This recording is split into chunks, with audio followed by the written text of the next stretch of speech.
over Kansas that were very pleasant today. However, we are looking for... All right, guys, welcome to Dark Horse Brazilian Jiu Jitsu. Today we're talking about math in Jiu Jitsu. There are very few hard rules, but there are a couple that we can pay attention to that are going to help us out with a lot of things. Okay, so our first is one in and one out is a triangle. This is true all the time. If you have one arm inside their guard and one arm out, that's a triangle all the time.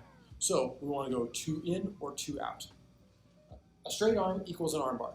This is true from the top and the bottom for you and for your opponent. So if you are pushing from the bottom, no, you're giving your arm to your opponent. Similarly, if your opponent is pushing you with that straight arm, you have the arm bar opportunity. 4 posts is more than 3 posts. This is pretty intuitive, but we want to keep in mind that our posts, our hands and feet on the ground, is what's keeping our good, stable base, keeping us from getting knocked over. So we want to pay attention to our opponents eliminating one or more of our posts.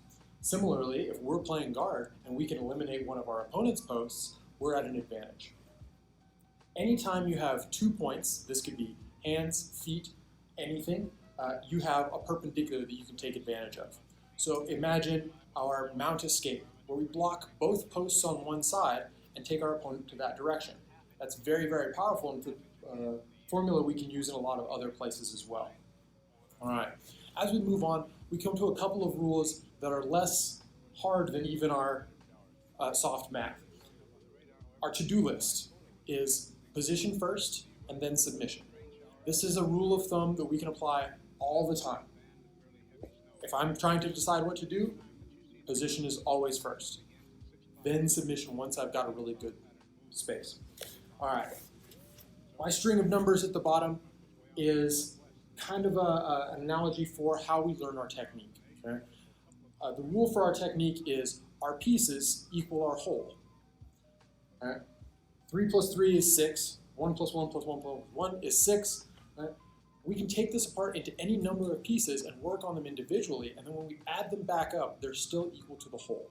So if we're working on a hard technique, we can take apart our pieces, work on them individually, polish them up, and then add them back in without losing anything. So if we're stuck on a technique, breaking it apart is a great, great rule. So this is Dark Horse Brazilian Jiu Jitsu. Here's a couple of rules that can help you out with your Jiu Jitsu. I hope this helps. Have fun. Stay safe.